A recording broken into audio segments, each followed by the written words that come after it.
meeting of Policy and Resources Committee of Worcester City Council.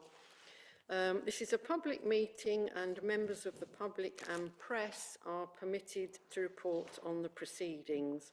Reporting includes filming, photographing, making an audio recording and providing commentary on proceedings.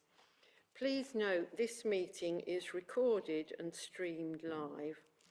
These recordings are published on the relevant meeting page of the Council's website. By choosing to attend this meeting, you are deemed to have given your consent to being filmed or recorded and for any footage to be broadcast or published. If the alarm sounds, the premises must be evacuated immediately. Do not spend time collecting personal belongings. All emergency escape routes are clearly signed. Once you have left the building, the assembly point is in the High Street opposite the Guildhall. Members and other speakers are reminded to use their microphone when speaking. Thank you. Appointment of substitutes. Yes, we've got a mic, so I'll shout. John Rogers here from Elwell.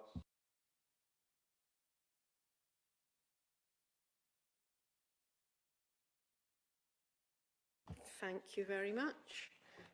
Any declarations of interest? Karen? Thank you, Chair. Thank you, Lynn. I'm a member of Purdyswell. Okay. Thank you. Purdyswell Leisure Centre? Yes. Okay. Thank you. We don't have any public representations? No. Okay. Which brings us on to the minutes of the last meeting, which was the 17th of March. So if I go through page by page, any comments or matters arising? Page 1, page 2, page 3, page 4, page 5, and page 6. We've had a bit of a change of membership, but those who are at that meeting happy to sign that off a true record. Thank you. There is reference to the Council's procurement code, and we are, as a matter arising, a new procurement strategy will be coming to us in due course. So, in draft and review. Thank you. So then item 5, allocation of remaining UK SPF capital and revenue funding for this financial year. Did anyone? Chair, we had, forgive me for not mentioning it, we had a suggestion that we could move into the exempt session to consider the item that's wholly exempt first, to clear the decks on that, if with your agreement. Sorry, I neglected to mention that, Chair. Obviously it's a matter for you, but that was a proposal that came forward just before we started the meeting. Okay, I saw that we wanted to pull that item forward. I made an alternative suggestion. I didn't realise we're going to take it first. So in that case, we need to move into private session in order to take agenda item 14. That's the proposal. Can I have a seconder for that? Thank you.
Thank you very much, everyone. So if we haven't messed about with the agenda a bit, if we could now do agenda item 6, Freedom Leisure 5-year contract extension. So over to you, Lloyd. Thank you, Chair. So, Chair, this is really a report that concludes what's been quite a long negotiation between council officers and Freedom Leisure colleagues regarding a 5-year contract extension, and the current contract, which is a 10-year contract, that allows us to look to extend for 5 years. As I say, negotiations have now been concluded, and the report sets out the key headlines of the extension proposal. So I'll just run through those in some detail, in little detail. So the council will continue to receive a comparable management fee for the contract extension period, and that will be subject to capital investment being put into the centres, both by the council and by Freedom Leisure. Really positive to note that the report recommends that we implement the real living wage, and that responds positively to the council motion of a couple of years ago, where the council wished to extend real living wage to its contracted services. And although that comes at a cost of £56,000, I think it's a cost worth investing in, given the impact that it will have on young people and those on lowest incomes. There will be capital investment of over £1 million into our leisure centres and sports centres over the next 3 years. That will be split between Freedom and the council, and that focuses on both energy efficiency measures, but also improvements to sports surfaces, playing surfaces and gym equipment as well. Just taking into account some of the risks that leisure providers have faced over the last couple of years, based on the pandemic and then based on the volatility around energy prices, the proposal also includes us entering into a utility benchmarking agreement. So basically what that means is that sets out what the current tariff levels are for gas and electric at our centres, and what the consumption levels will be based on the capital investment that I've just mentioned. And simply put, if there's an increase over and above the benchmark around consumption, then Freedom will take the financial risk on that. But if tariffs go up and down, then either the council will benefit or we'll take the risk on that. And the exempt appendix sets out those numbers. And the last sort of headline item is the inclusion of a pandemic clause, which is pretty common practice now for most contracts. There's nothing to be concerned about here. This would basically return us that if there was ever a future pandemic or such incident, it would return us to working on an open book basis, which in effect we have been for the last couple of years anyway. And that would move us back into a position where we would provide financial support to Freedom on a sort of a profit and loss basis up to overhead level. So we've done that before, it's worked well, and that would return us to that point. Obviously, in looking to extend the contract, we commissioned some specialist advice from Sports and Leisure Consultancy, and that's provided us with additional reassurance that the proposal we're submitting to you for approval not only represents best value, but it'll continue to provide good, excellent public leisure provision as well, which I know members, particularly the Communities Committee, have appreciated over the years. The report covers off the alternative option, which was to re-procure a new leisure contract, and why we've discounted that. And that's simply based around the quality of the existing service delivery by Freedom, the cost and capacity impacts, and that would come with re-procurement. And then finally, the risk of any new contract not being delivered on the same or similar financial terms as we currently benefit from. So in short, Chair, the report recommends approving the extension of the contract for a 5-year period, commencing the 1st of January next year, and then delegates authority to myself and the Corporate Director of Legal and Governance in consultation with chairs and vice chairs of this committee to complete all required actions to complete the extension agreement. Happy to take any questions, Chair.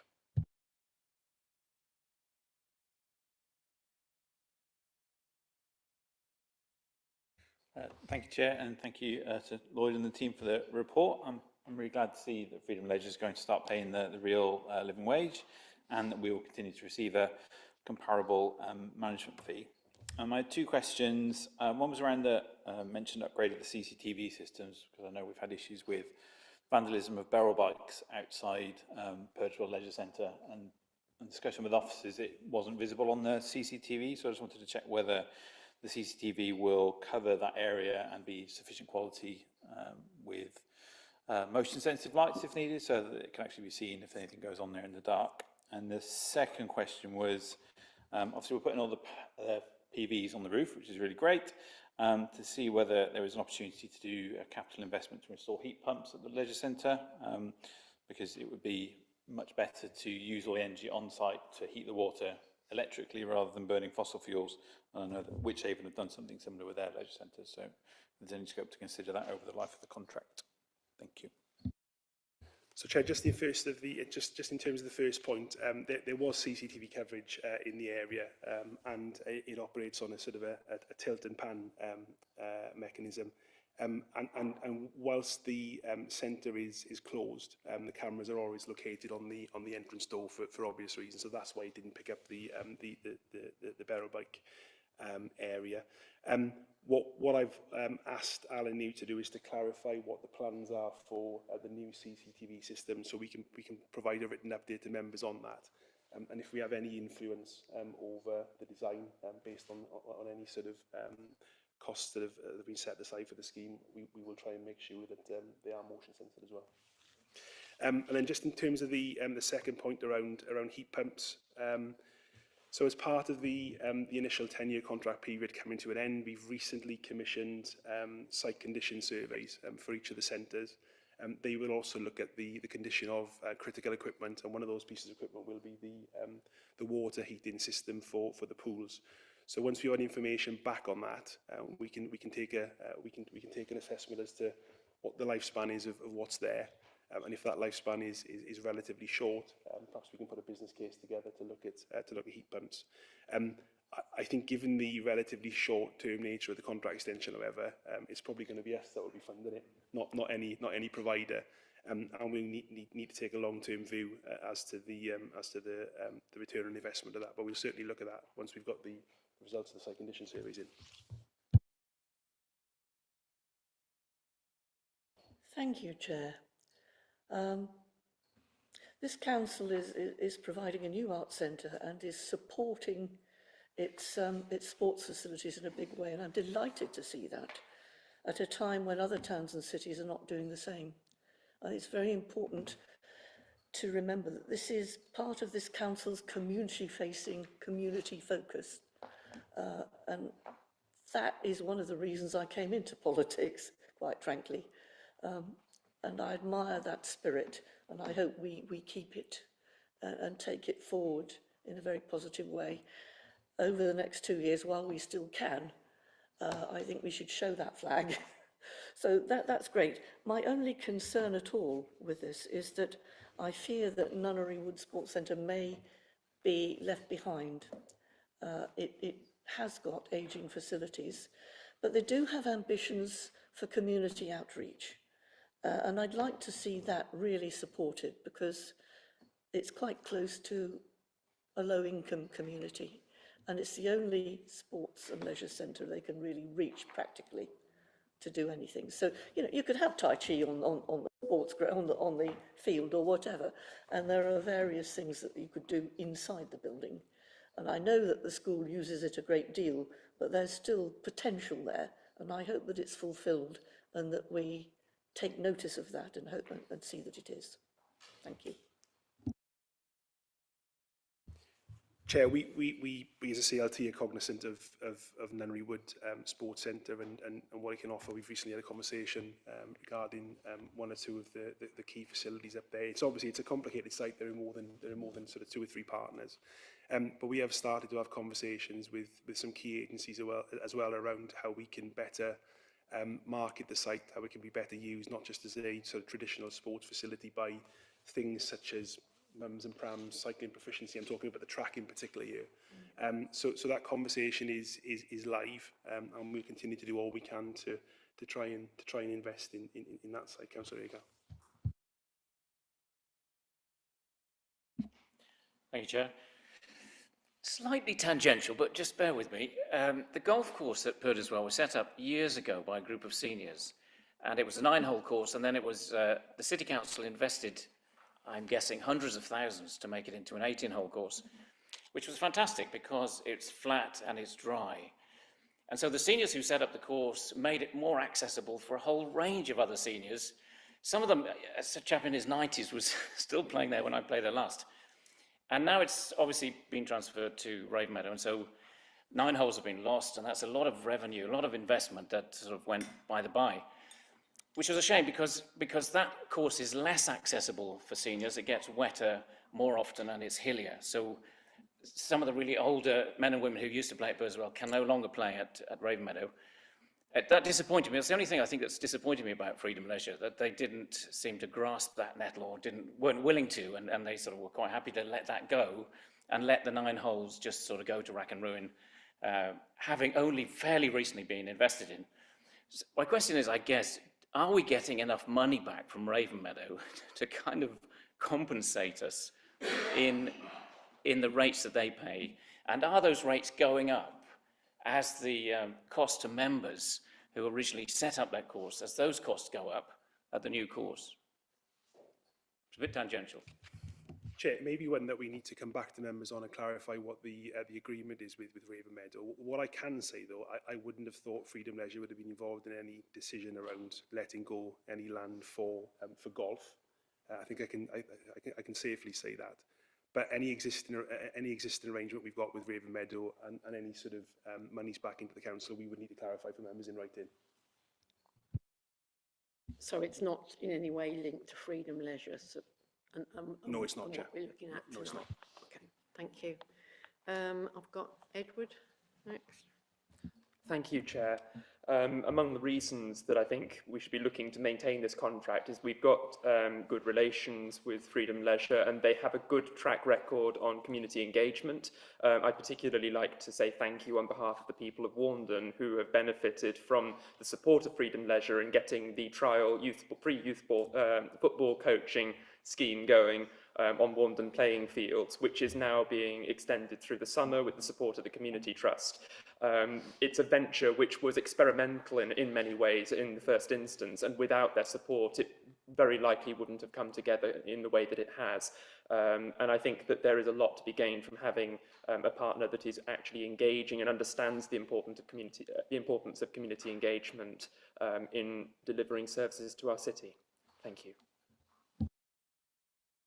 Yeah, I think my question is partially answered in paragraph 2.6, because I'm interested, fine with the proposal, no problem with that at all, but I'm interested in the issue of quality assurance and contract monitoring here to make sure that the facilities which they do operate and work with continue to have quality provision and are affordable to the public. So there's been 1 or 2 hitches over the past year or two. So I would just seek what measures we have in place to ensure that contract monitoring is traced and managed, and that quality assurance is an issue within the contract. Thank you, Chair. Chair, most of you will know the council's sort of lead officer for contract monitoring in respect to this contract is Alan New. So Alan meets regularly with Freedom Leisure colleagues at a range of levels. I get sort of information back on sort of progress with those meetings. In respect of you know the sites and the buildings themselves and any investment in them, I think we're particularly proactive in sharing that. We sort of share the quarterly Quest inspection reports with members, so members get a feel for throughout the course of a year the standards within our centres, and obviously. Freedom come to Communities Committee once a year as part of a good news item, but also a scrutiny item.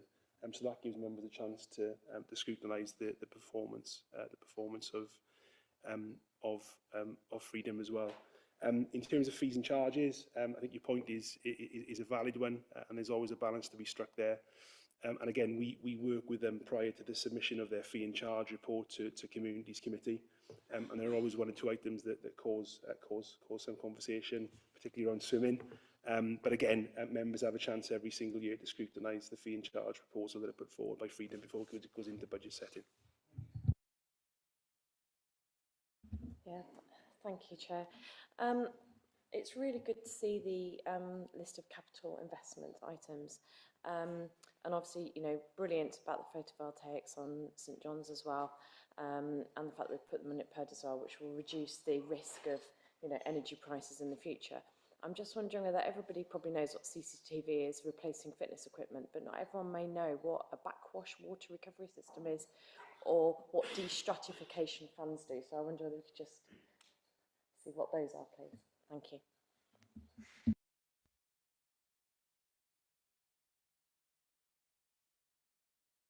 So the destratification fans simply recirculate the air back into the building. So you're not wasting heated air. You're replaying it back into the building. So it's reused.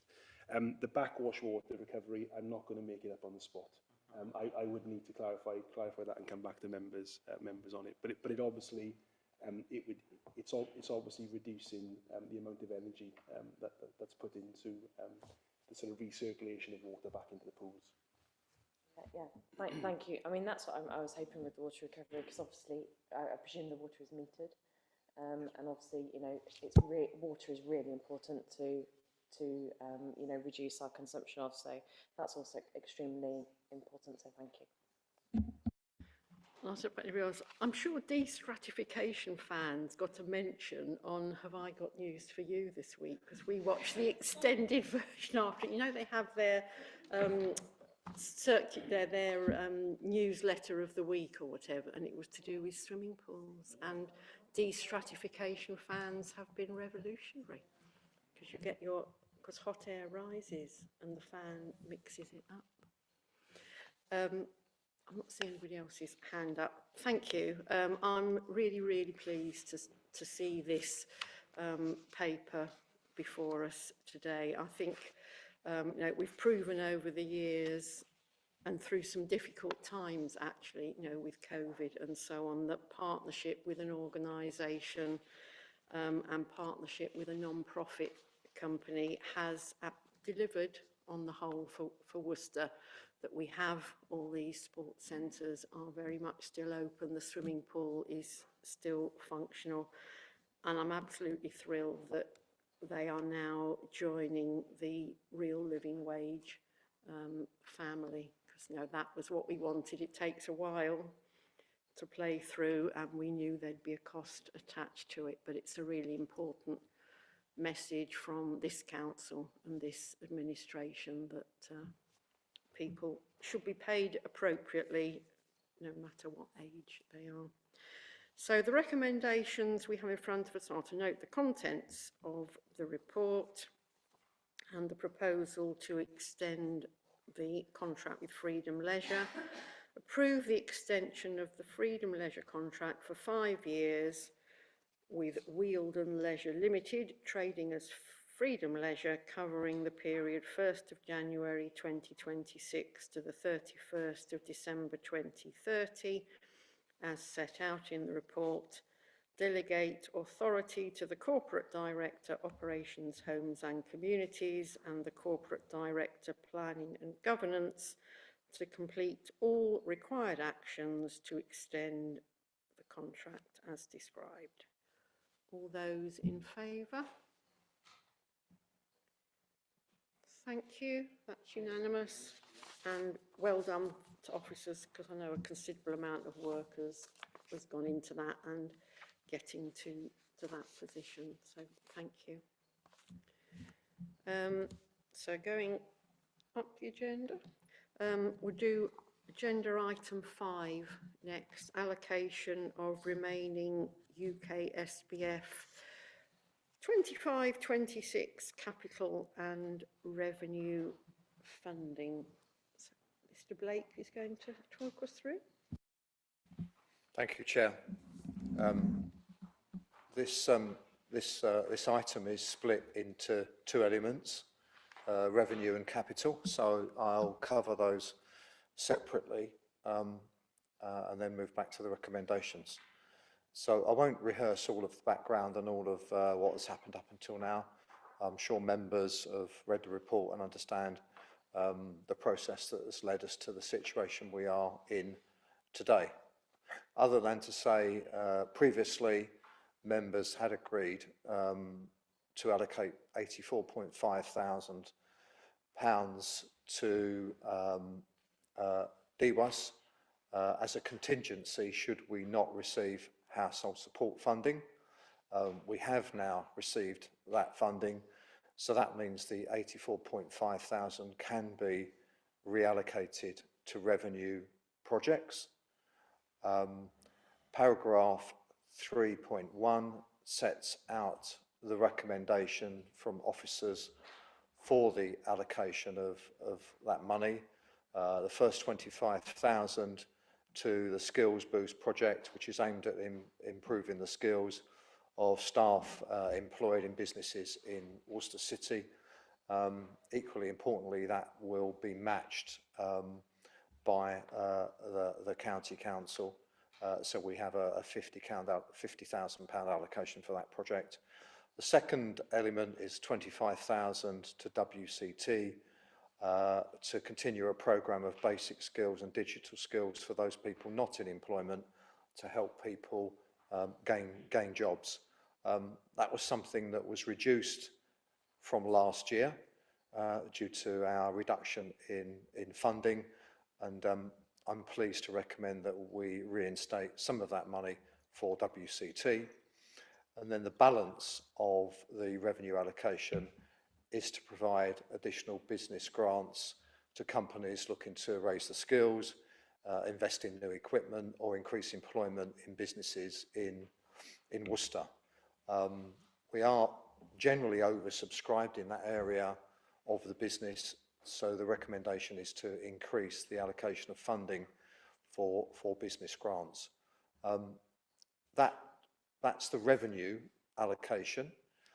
In terms of capital, members will recall at the beginning of the year we were allocated almost 178,000 of capital funding through UK SPF. At that point, we had submitted a levelling up proposal seeking capital investment in a whole range of projects, and members agreed that at that time we would wait to see the outcome of that process before making any recommendations for the investment of the balance of that capital money. As you know, unfortunately we were not successful in a number of project allocations with government. We were successful in bringing in new money for the Scala project, Angel Place, and there's one that escapes me. Angel Place, the additional workspace, and the Corn Exchange linked to the Scala. So those were the projects that were successful. So what we've done, and you'll see in paragraph 3.2, there is a appraisal of those remaining projects across a number of criteria, including readiness and affordability, and obviously UK SPF compliance. Looking at where we stand in terms of those projects that were not successfully funded previously. As an outcome of that piece of work, we are recommending 3 capital investments. One is to Coma Gardens of £42,000. Members will recall that previously the council was already committed £140,000 to that project. The second project is St John's Leisure Centre photovoltaic cells, and the third project is improvements to, have I got this right? No, I haven't. Sorry, Music Bus. I was in the wrong paragraph. Forgive me. So Swan Theatre, Coma Gardens, and Music Bus. The bottom of paragraph 3.3. So Coma Gardens, as I said, £42,000 investment from the UK SPF capital allocation, in addition to the £140,000 already committed in the capital programme. Music Bus, £80,000 for a travelling music facility to widen participation and learning amongst young people across the city. And then the third project, the Swan Theatre lift installation, which will be matched 50% with our money, with Worcester Theatres, to improve accessibility in the Swan Theatre. This has been quite a long process, and a number of options, as you see, have been considered. But on the balance of consideration, officers recommend that, against the criteria, those revenue projects and those capital projects are the best allocation of the remaining fund for delivery before the end of the financial year. This money must be spent by the end of March 2026. I've got one final comment to make, and then I'll take questions, and that is with regard to the recommendations. So in accordance with tried and tested protocol, I'm recommending a change to the two, 1.1 and 1.2, with delegated authority to the Corporate Director of Planning, Governance and Economic Development, so to speak, in the future. So just an amendment to those two recommendations in terms of delegated power for 1.1 and 1.2. Thank you. I'm happy to take any questions. Okay, I've got Karen Holmes first. Thank you, Chair. Very pleased to see the Swan getting something. It can't escape anybody's attention if they're there that, you know, the facilities aren't good enough for accessibility, and it is lovely that our own local theatre, which attracts people from a long distance away, because they found out how far, you know, that it's going to be accessible to more people in comfort, because there's nothing more distressing than sitting in a theatre wanting the toilet and you can't get places. Very pleased with the Coma Garden, because how enthusiastic were those public speakers when they came in, and how much thought and effort they put in. Nobody could escape how happy they were. But the music box, there's a 15,000 difference between the amount we're going to put in and what the figure further up in the table. So is that by any chance the electric vehicle that had been asked? Cause, yeah, so where is it?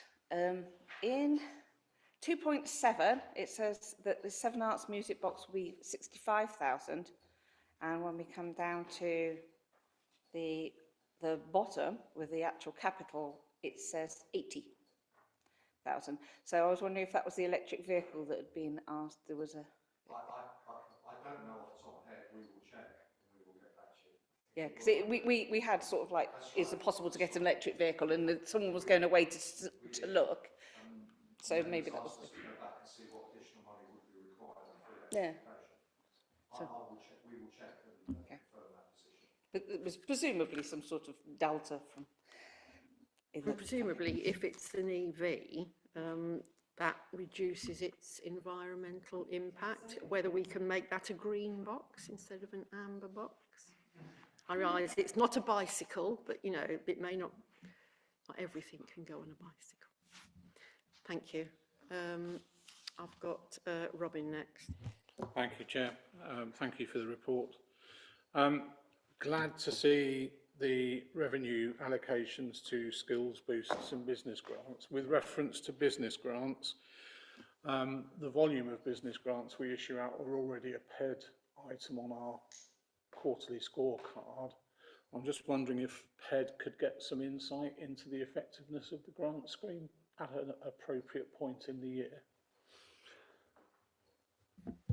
In terms of effectiveness, in other words, not just the delivery of the volume of grants, but what difference they are making, absolutely. That's something we've been talking to the LEP about as well, with the grants that they administer.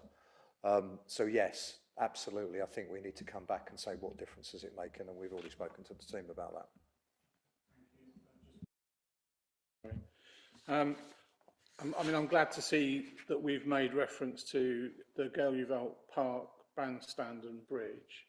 at the same time as we were applying for the Levelling Up funds, we were talking about Cripplegate Park as well and enhancing the facilities there. I'm just wondering if that slipped off the radar and that's why it's not in this report.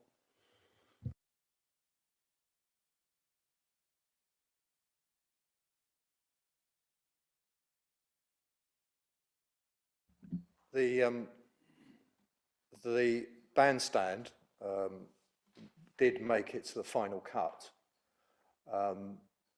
but obviously didn't get funding. Likewise, the new bandstand was in the same position, didn't make the cut in terms of funding.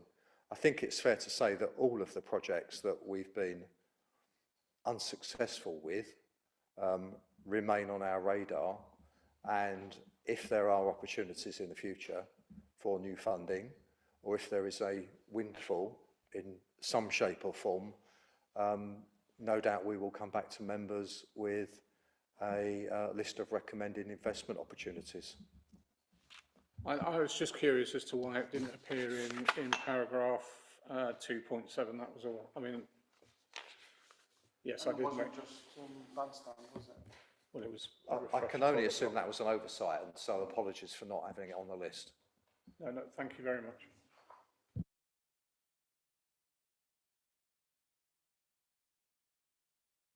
Thank you, Chair. We've had the odd disappointment in terms of funding, as has already been mentioned, but I think now we've got a cause to celebrate. You know, we've got almost £3 million in shared prosperity funding. And that really, I think we should be celebrating instead of sort of moping. We are able to return to some of the projects we thought we weren't going to manage. And that's excellent news. And, you know, I'm sure the Swan Theatre will be very glad to have a new lift and possibly new loos as well. But there are a number of things that are really pleasing here. Thank you, Chair. I was wondering about the Swan Theatre, specifically about the public loos in relation to women. I'm sure many of you have been to the theatre and seen at the interval there's an absolutely stonkingly long queue for women's, and men are walking in and out. So there is lots of research shows that women need more loos in relation to men's loos, because of the nature of women's bodies, including menstruation, pregnancy, clothing, health conditions, etc. So I was very much hoping that within the Swan, and when they are looking at equality, that this is something they factor in, please, for the smooth running of their shows and performances. Thank you. The original project to support the Swan Theatre amounted to some 200,000, which included 3 elements. It included the improvements to access with the lift. It included additional toilets, and it included improvements to the foyer and reception area. Unfortunately, because we find ourselves with 50,000 rather than 150,000. The recommendation here for the Swan is for, just to be clear, is for the lift element. I know that the Worcester Theatres are continuing with their own fundraising to improve the toilet facilities. But just to be clear, this unfortunately won't stretch that far to include those improvements to those amenities. Thank you. I mean, I think it's the key parameter. You know, we weren't certain that more UK SPF funding would come. I think, you know, extremely grateful to the government that we have that we do have this money, but the requirement to spend it within this financial year is significantly challenging. So it is looking at projects that are already kind of in train, the groundwork has been done for, if that's the right language. So really pleased that we can make a difference and actually get some real value, and that will make a positive contribution.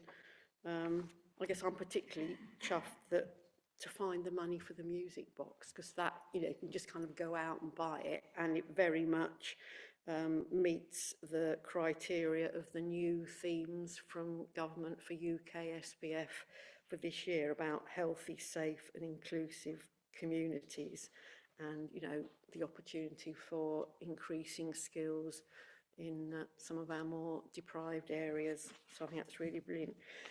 So I think, just to be clear, the recommendations, so what we're looking at is revenue funding for Skills Boost, Worcester Community Trust and business grants, and then capital funding for the music bus, Coma Gardens and the Swan Theatre lift installation.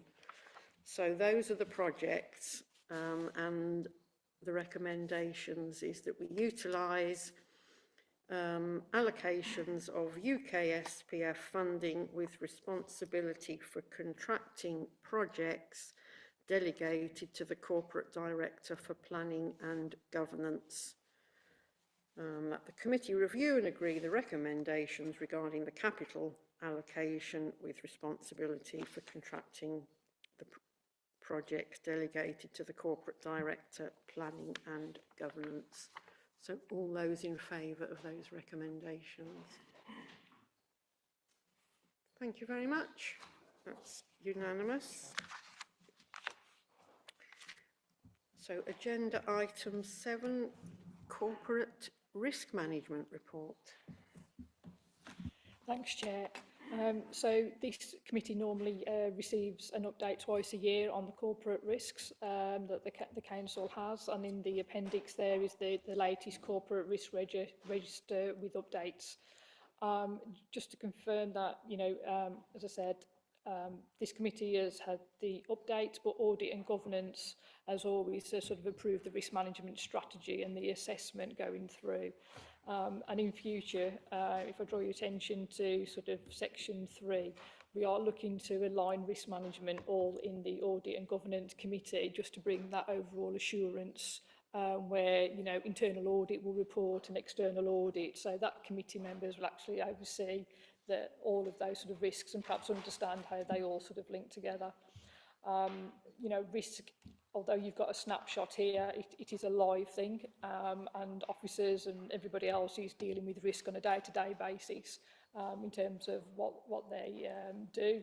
But the information that's in that appendix is at that point in time, and I'm happy to take any questions really on that.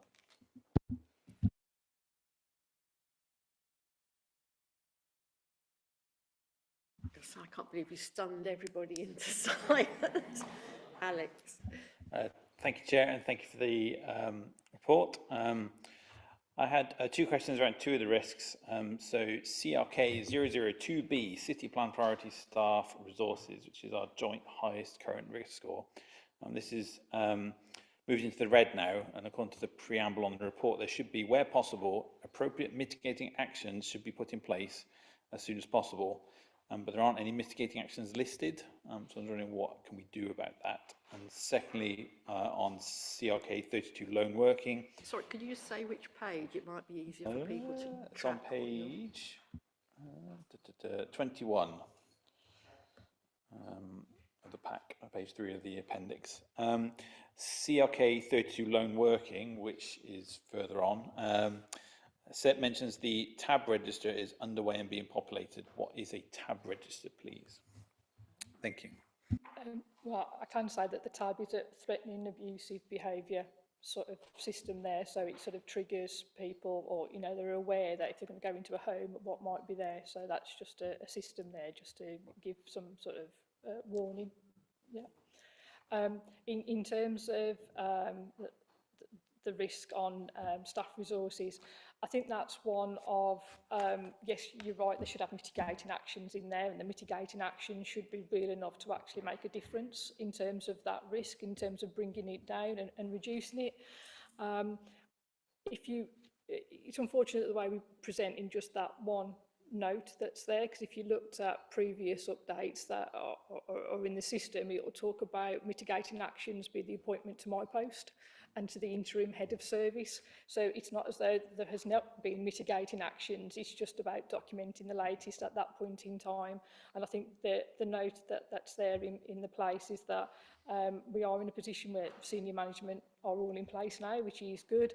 And we've just gone through the financial sustainability plan, and we are still assessing the impact of that and just trying to make sure that when we came up with the financial sustainability plan, that at all avenues, the impact on staff and their ability to actually run the services within the council was mitigated. So it's one of those things that just hasn't really been written down in the proper way that it should have done, and that's partly just of the transition from previous directors of finance to myself in updating that, really.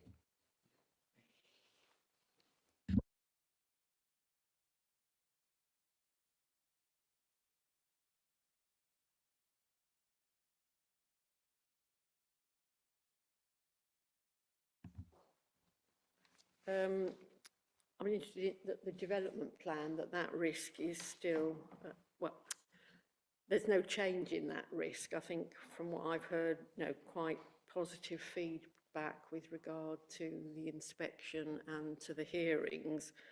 When we get the formal feedback, could that risk be reduced in the future potentially? Absolutely, Chair. It will be clear soon enough whether the plan is on course for adoption or not, but at the moment it's obviously we're unclear until the inspectors have given us their verdict. Then obviously the risk profile changes completely.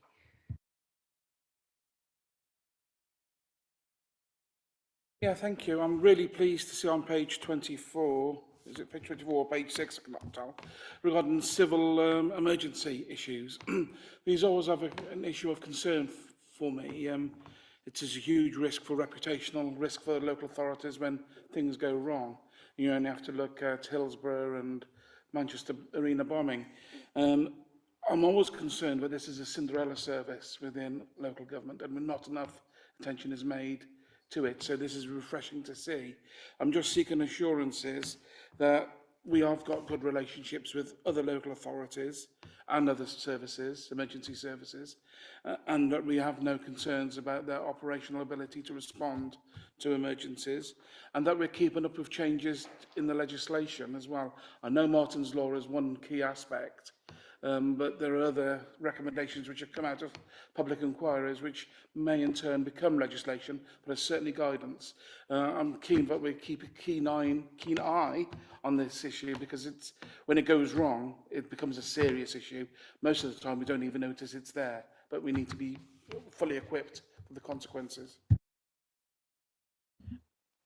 Yes, absolutely. And I think although sort of civil emergency sort of falls under my area, and specifically David Sutton, I know he works really well with all of the local authorities and all those institutions. So I do believe that all of those relationships are really functioning really well. But it is sort of Martin's Law is a bit wider across the council, with officers being involved. So it's very much on our radar and taken seriously. And I think it's working as well as it can do, but you never know until that thing happens. Yeah. Thank you. And it's my personal view that I think maybe this council is more resilient than some others, in that we have our own workforce on the whole. We have very limited outsourced services, and as we've seen, our staff do pull together. Teams cover each other when need be, dealing with flooding and dealing with the pandemic. But yeah, it is a very real risk, always. And need to keep an eye on it and up to date with it. Thank you. I've got Pat next. Okay. Thank you to colleagues. Thank you for the work that's gone into this. It is important to keep a note of it and to understand the risks to this organisation and to the people of Worcester. So if people can note the updated assessment and at the end of Q4 and the revised corporate risk register. All those happy to note? Yep. Thank you very much. Item 8, Quarter 4 and Annual Performance Report for 24-25. So Rachel, you're reporting on stuff that you had nothing to do with. Yeah, so don't ask any questions, please.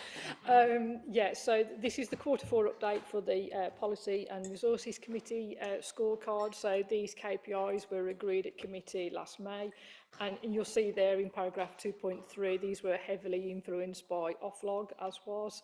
And you'll be aware that when the scorecard for the current year was agreed at this committee, that those have sort of been updated, and we've got rid of those. And I remember that the committee also wants to see an annual sort of summary about how the other committees will do, and we'll bring that back in July once specific committees have had their own opportunity to look at their own scorecard. So we'll collate all that together for the next one. There's a lot of information, diagrams, colours, graphs and all sorts on there, so I would just leave it for, I'll try and answer any questions I can that if any members have them. Thanks.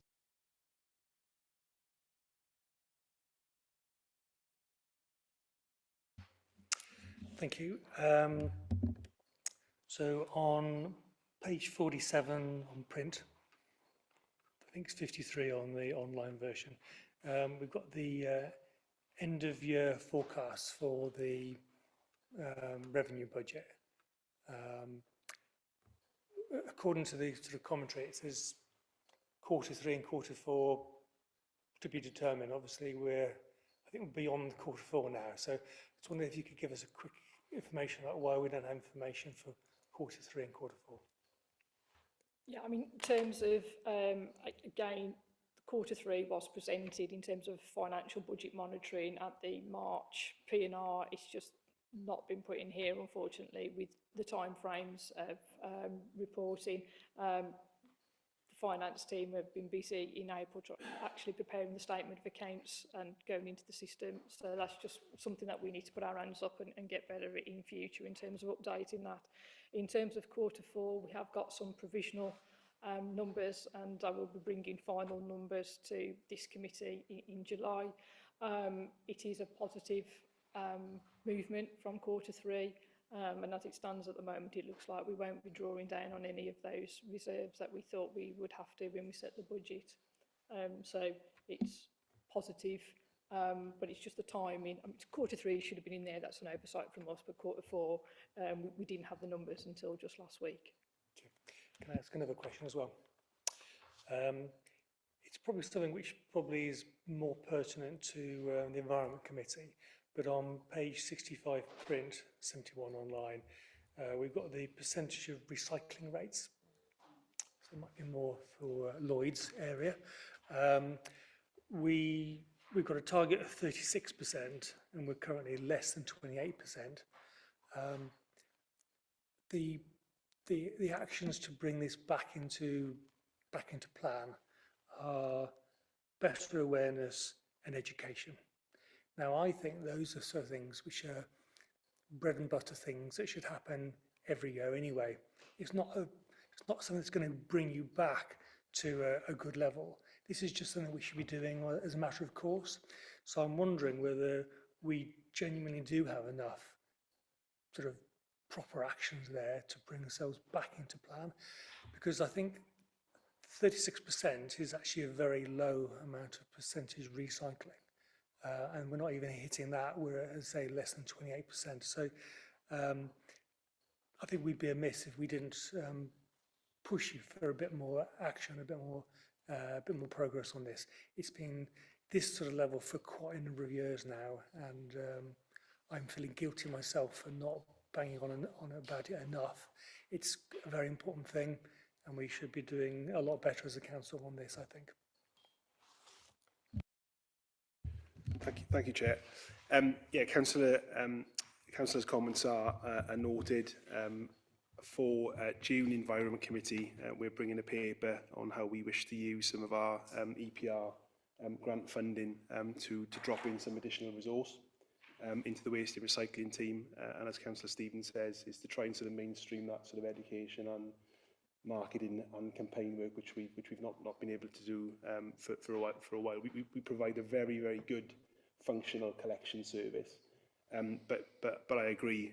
What we now need to do is work in line with the government's requirements around EPR, and use some of that money and drop some of that resource in. So that report will come to June committee Environment Committee in June. We will look to get somebody in as quickly as we can, and then certainly heading into 26-27, I will hope members will see a lot going on, particularly in localities working with particular communities. Thank you. And certainly part of my kind of frustrations in the past and at leadership is that the county council, you know, the data comes from them, but the county council within their contracting for waste disposal, there aren't incentives on their part to increase recycling, which is just massively frustrating. Any other comments from anybody? Alex? Thank you. And just on Louis' point, I think the bringing in the food waste disposal should see a big increase in our recycling rates as well. I think that's supposed to make a difference. So the question I had was paragraph 3.5 is mentions changing a due date, but recommendation 1.2 also changes the due date. So I'm wondering why one is a recommendation and the other one's not. The other points I wanted to raise were complaints resolved at stage 1, which is page 39 of the report. The target went up to 95%, but there isn't any sign of a meaningful change from previous years, and our rates previously were 90%, so they were still, you know, very good. But I was wondering if is there any action being taken to increase those rates? And the other one is my old hobby horse about presentation of data. General fund reserves, percentage of net revenue expenditure on page 58. You look at that graph without looking at the axis, you think, oh, our percentage has gone up a lot, but it's actually only gone up from 115% to 116%. And there's similar problems with debt servicing as a percentage of core spending power, where the y-axis covers an entire 0.7% and shows a similar increase, and total debt of a percentage of core spending power, where it shows up the graph, the line goes from the bottom to the top, but it's only gone up from 254% to 257%. So I think it doesn't reflect well on us to present our data in a slightly, nobody's intending to mislead, but I think it does give us the wrong impression if you look at the graphs rather than the data. Thank you. Okay, thanks, Chair. So yes, absolutely, 3.5 should be a recommendation, and I think that 1.2 is a residual from a PED committee or something, so it shouldn't actually be there because it'll go through PED. In terms of the complaints, I believe just 2 went on to stage 2, so that was 2 out of 15 complaints that weren't able to be dealt with at that point in time. I'm not sure of the history as to why the target actually changed, but that just gives you like a feel for the volume of but complaints that are being managed for that quarter period. And I know that CLT and CMT receive reports every 6 months, I think it is, on like the latest activity and whether there's any trends on the types of complaints that are coming and whether there's anything that can be done to be addressed. I think sometimes it's difficult. You'll never please everybody and nobody will always be very happy either, so I think you've always got to expect that some may move on to that next level, but it is something that is looked at, it's not ignored. That's on there. And in terms of the presentation, completely agree. It's very frustrating with the way the graphs are. They are system generated, and it's just about whether we sit and mess around with something that's from the system or whether we find a different system going forwards that is perhaps more user-friendly and takes into account that, because it does look bad completely. Thanks. Yeah, thank you, Chair. The number of days to process new housing benefit claims has gone back down, which is wonderful to see. I know that that is really important to our residents. And also the complaints have gone down as well, which of course is also good to see. I mean, there seems to be a trend, a wider trend, you know, from 2022 to 2025, they've gone down as well. which, you know, this covers a lot of really important services that we deliver. You know, the recycling collection, I know, you know, the recycling is not where we want it to be, but, you know, mist bins and litter and all that kind of stuff is really important to us. But I don't know whether having a key performance indicator that is just about complaints is very positive. I wonder whether we could have one that was how many compliments we're getting. We must get some compliments at some point about our service. Could we have something that tells us that as well? Thank you.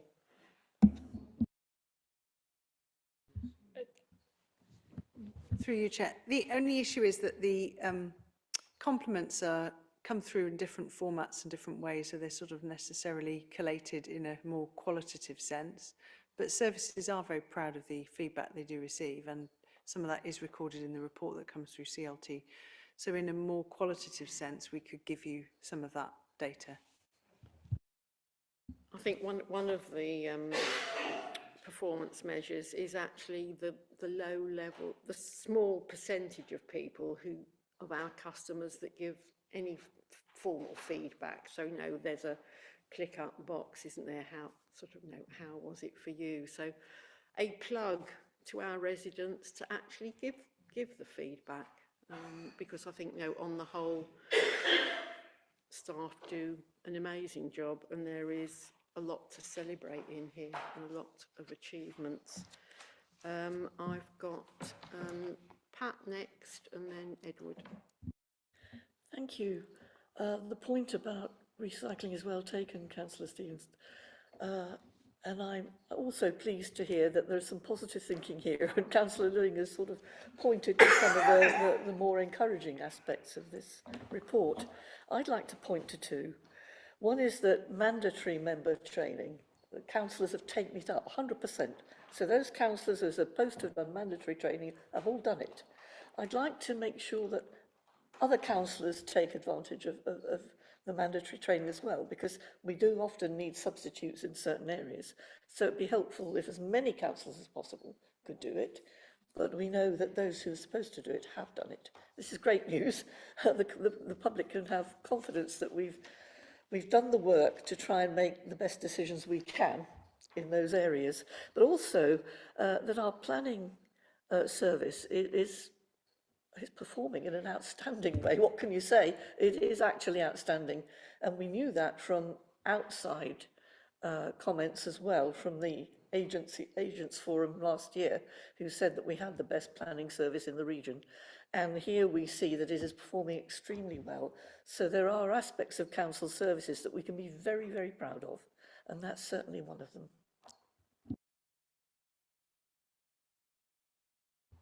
Thank you. I'm just coming back on the point of interesting statistics and percentages creating a bit of a misleading number when the actual number represented is so small. On page 44 with customer feedback responses, I find myself wondering about the usefulness of the data that's being presented and whether it could either be improved in some way or if we could be improving the kind of data we're trying to collect a little bit.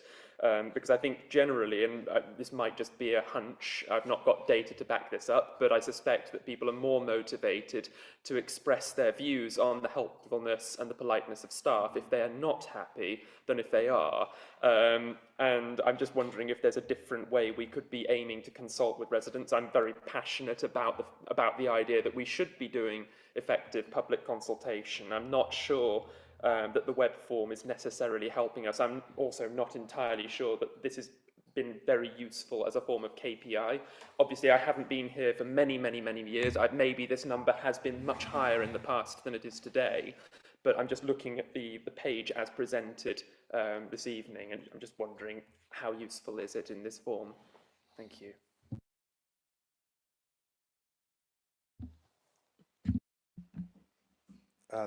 I think you're right. I don't think it's very useful at all. But what I would say is we set the criteria at the beginning of the year in terms of our KPIs. We're always looking to try and improve them. Some we have more success than others in terms of producing valid performance indicators that are going to be useful in terms of truly measuring the quality and or quantity of what we do. I think it's an ongoing challenge, particularly with regard to volume of feedback in some areas.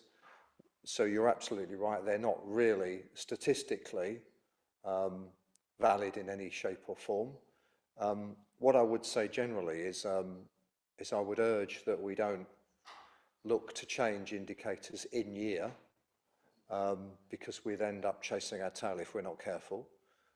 What I would suggest is that when we get to the end of the year, across all of the committees, we have a more thorough look at our measures and be clear that those that are not really providing much valuable information, we take out.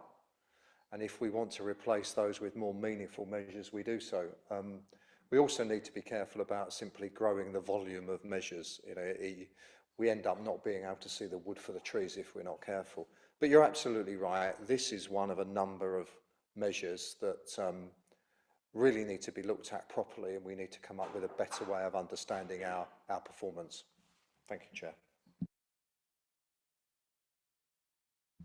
Thank you, Chair. Following on from Councillor Agar's comments, I would really appreciate our training for members to be on the website in the same way that attendance is, so that residents can see what training we have completed. Thank you.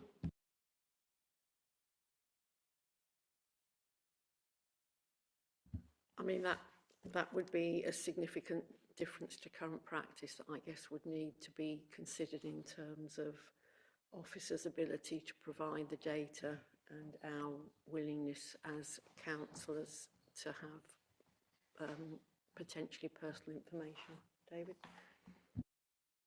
I've had this conversation this week, and I'll give you my view, but of course members are, you know, if members are minded, officers will deliver what members want.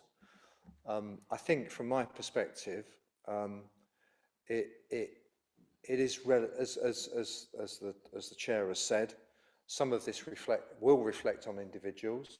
I would personally guard against putting this level of information on the website through no fault of their own, whether it's members or staff, through illness, through bereavement, through various reasons.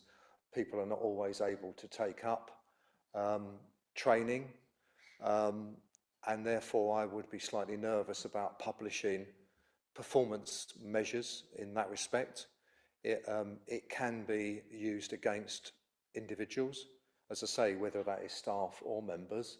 So there is a level of, you can tell, a level of reluctance on my part to do that. I think it could be counterproductive. What I would say is that in the same way that I have a responsibility to make sure that all of the staff undertake the necessary training, I'm sure you won't mind me saying the group leaders equally have a responsibility to make sure the members of their groups undertake the necessary training. So I think in the first instance, officers are more than happy to provide to each individual group leader the training records of their group, not sharing one group with another, but within each group. And then if those group leaders think there is room for improvement or room for encouragement or assistance is required in undertaking the training, then we can discuss that with officers and make sure that if there are any areas to close any gaps, we can do it that way. That would be my recommended and preferred way of doing it. I think to publish information, as I say, it could be misconstrued and used by those that wish to use it in a vexatious nature against individual members who, as I say, may be suffering illness, bereavement. There are all sorts of reasons. So I would personally guard against that approach. Thank you, Chair.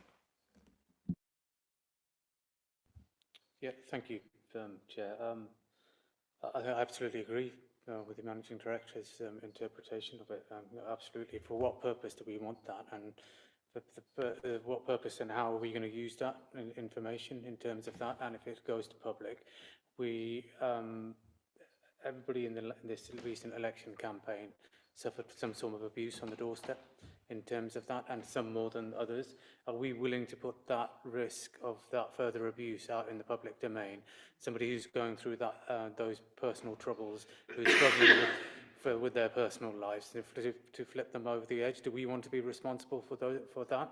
And we've got a duty of care as councillors. We're pushed to the limit in terms of that, and our public accountability is at the ballot box in terms of that. That's how our general public judge us, is about how well we do in terms of that. So why do we want some of this information to be used in the wrong way? Why do we want to put our own councillors at risk as a result of it? So, you know, that's the in terms of that. Absolutely, performance manage your own teams within your own within your groups. But why would you want to use it? Do you want to use it on an election leaflet to say, oh, I've done more training sessions than somebody else? You know, what's the real reason behind it?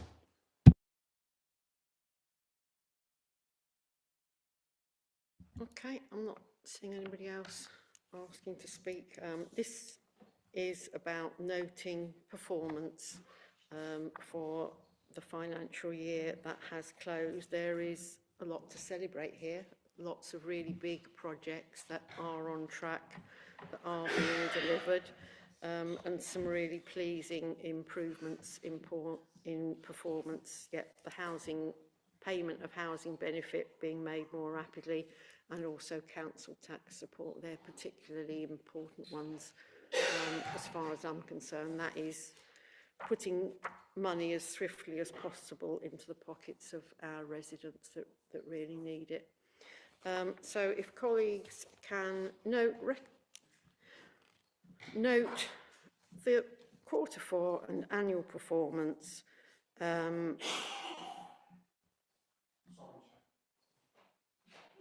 and approve the proposed amendment to the due date for the town investment plan Shrub Hill regeneration project. Where did that feature in it? Sorry. It's an error.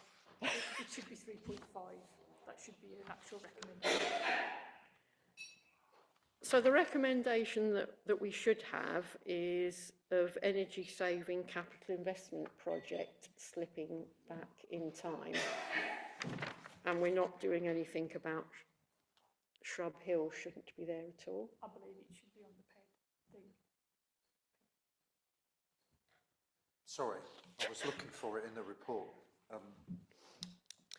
Okay, so recommendation 1.1 is to note the performance, which we have looked at and people have asked questions and commented on. There should be a recommendation 1.2, which is the wording in paragraph 3.5. that the due date is amended for the energy saving capital investment project from the 31st of December 2024 to the 31st of December 2025. And that's the investment on Purdy's Well. Is that correct? Yeah. Okay. So colleagues, happy to agree those two recommendations as I have just read them out. Thank you.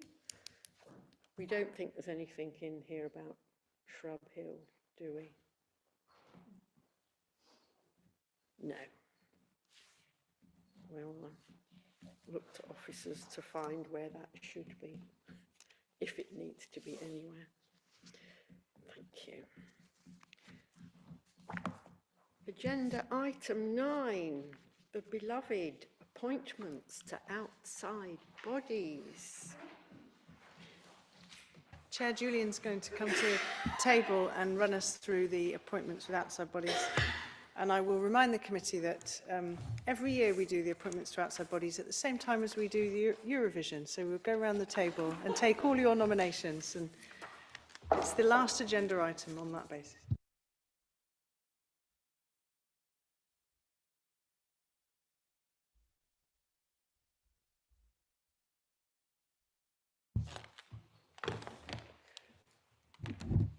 Okay. Sorry. Let's just...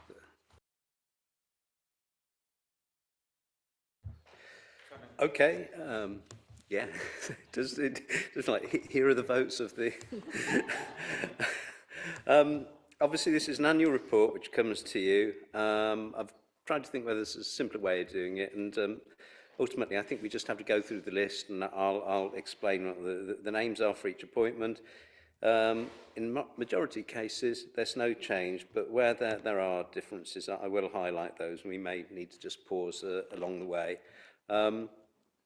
I should just mention that there is a paragraph in the report that also makes reference to the fact that this has traditionally been an annual process because we've normally had elections 3 years out of every 4, so there's been a change in council.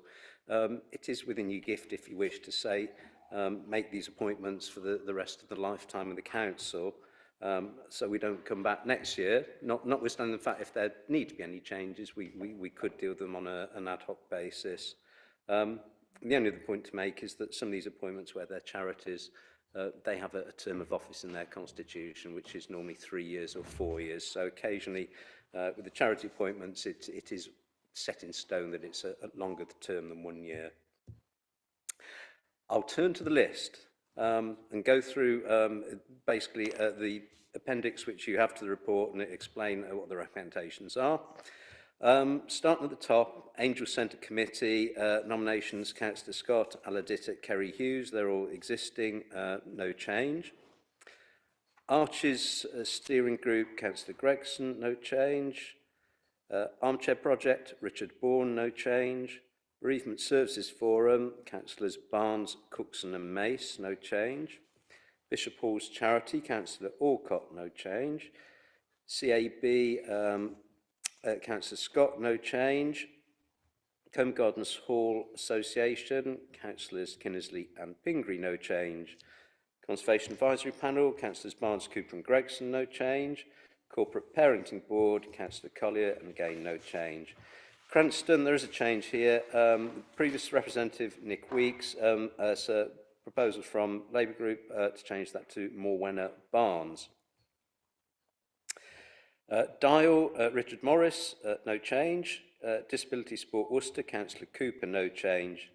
Fairfield Centre, Councillors DeSera and Kimberley, no change, but I also have tried on a number of occasions to find out what the status of this particular body is.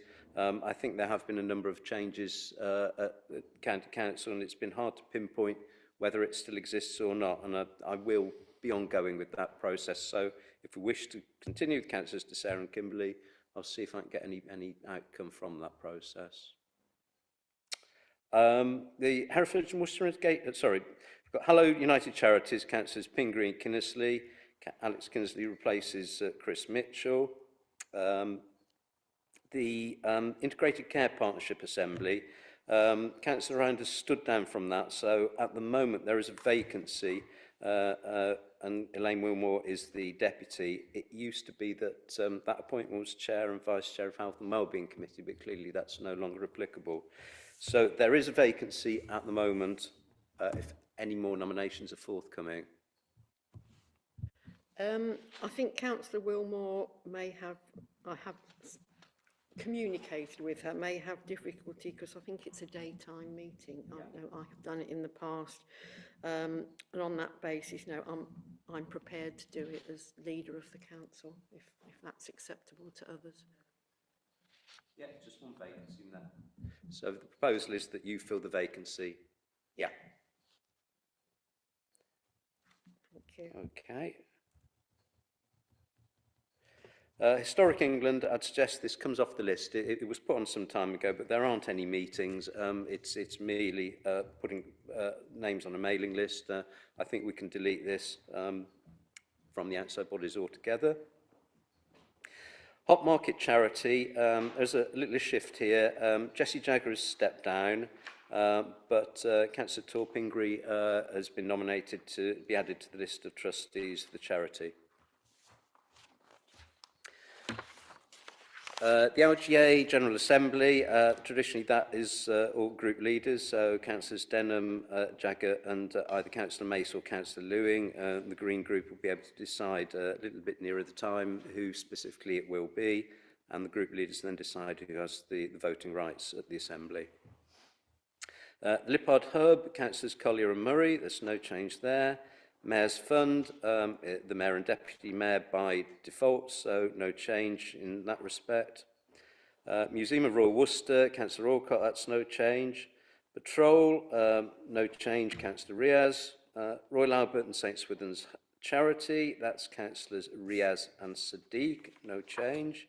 St Martin's Charities, Councillors Stephen, Riaz and Sadiq, again no change. There is one vacancy there. Thank you, Julian. We've got Councillor Steve Cockram for that vacancy. Okay, so it's Steve Cockram to add to the list there. St Peter's Charities, Councillors Cockram and Round. I'm aware that there are steps being taken for this small charity to merge with St Martin's, and I understand that process is ongoing, but the formalities haven't yet been completed. So my recommendation would be to maintain the representation there until such time as it does come to an end. St Richard's Hospice, the status of this body at the moment is unclear. Councillor Andy Roberts used to be our representative. I've tried on a number of occasions since he passed to find out whether there is an opportunity for representation. I've not had any response, which can suggest to me that maybe there isn't, but I've never been able to pin an answer down. So maybe we simply want to leave that one open for the moment until such time as I may get further information. St Swithin's Charities is James Carver, and no change there. Shop Mobility, a new nomination which is to fill a vacancy, and that has come from Labour Group, and that's Jenny Benfield. South Worcestershire Community Safety Partnership, Councillor De Serra, no change. The JAP, no change, Councillors Agar, Cross, Lewing, Norfolk and Scott. Strategic Waste Management Board, Councillor Cookson, no change, that's the same as previously. The Kiln Kick Board, we have got a change here. The proposal is that Councillor Mace replaces Councillor Norfolk as our representative.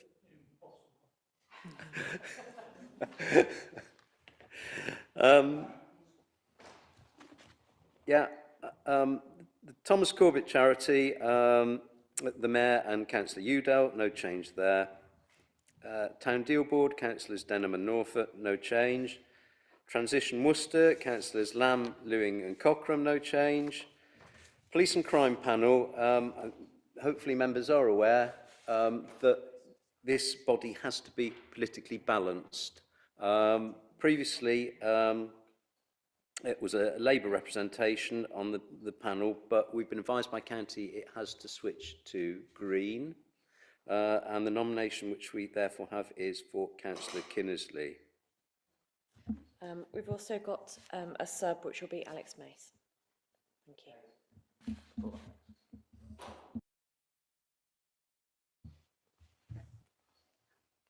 Okay, so Councillor Mace added as the substitute.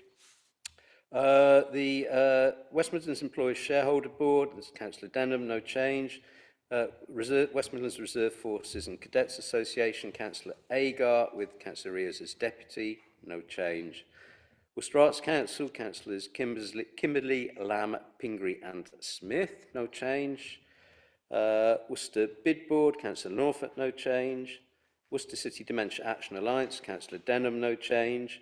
Worcester City Parish Relief and Need Charity, there are 2 vacancies, and this is another small charity, but both their previous representatives have stood down. So if there aren't any nominations, I can take those, or if anybody would like further information, I can get some further information, and we can revisit that at a future date. Oh, okay. Yeah, I haven't managed to find a nomination or anybody who's been interested in it at present. Worcester Racecourse, there is a change here. Councillor Riaz has been our representative, but the proposal from Labour Group is that Councillor Adam Scott takes on that role. Worcester River Sports Association, Councillor Holmes, no change. Worcester Six Project Board, Councillor Norfolk, no change. Worcester Theatres Board, Councillor Kimberley, no change. Worcester Trade Justice Network is another one that its status is unknown. I've not been able to have any contact with the person who ran this very small organisation for a number of years. I know Councillor Cross is quite enthusiastic if there is still an opportunity, but I think it's another one we probably have to leave hanging for the moment in the hope that I can find out something. Twinning Association, no change. That's Councillors Gregson and Murray. Coming towards the end, the County Council's Health Overview and Scrutiny Committee, Councillor Udall. The County Council Health and Wellbeing Board, Councillor Round with Councillor Wilmore as substitute. And last but by no means least, Worcester Leaders Board, Councillor Denham, no change.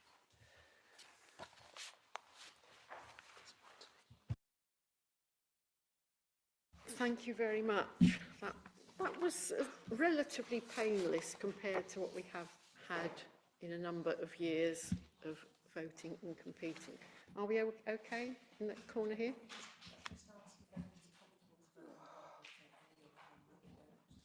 Okay. So are people content with taking that full amount as one vote together? I think people had the opportunity to make suggestions and so on.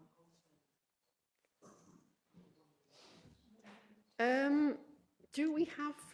I mean, there was certainly kind of a, ooh, could we do this for the term of the council? That is definitely of interest. Is that a decision we can make here and now? Or whether term of office is a... That begs the question of the life of the council. I think we need... I mean, seriously, doesn't it? So, well, is it 20... So our term of office, because we were elected for a 4-year term in 2024, so our term of office as an administration, that's 2028, isn't it? So if we say that is the life of the council for the purposes of this. Yep. Okay, so we are voting to agree these appointments from now until 2028, when our term of office as councillors ends, but there may be intervening sort of trustee turnover within that time. All those in agreement? Hooray. Thank you. Right, what we got left? We have agenda item 10, use of Managing Director urgency powers, Household Support Fund Tranche 7, allocation. Who's going to talk to that? Lloyd. Thank you, Chair. This is just a report that binds us to the Council's constitution in reporting back to this committee the use of MD urgency powers. Paragraph 5.3 of the report sets out how the Household Support Fund has been deployed for 25-26. Members will see that there's been a reduction in the overall budget or in the overall grant provided to the Council. So in the table there, it shows the variation in funding from the previous year where there's a repeat beneficiary. Also on top of that, there's an additional allocation of £50,000 per district from a Worcestershire allocation from the County Council, and that's also been commissioned to Citizens Advice Bureau. So, Chair, I think the report's self-explanatory. It's a constitutional follow-up. Happy to stop there and take any questions. Thank you very much. Any questions or queries from anyone? I mean, it's really pleasing that this money has come for this year, because it was uncertain that it would do.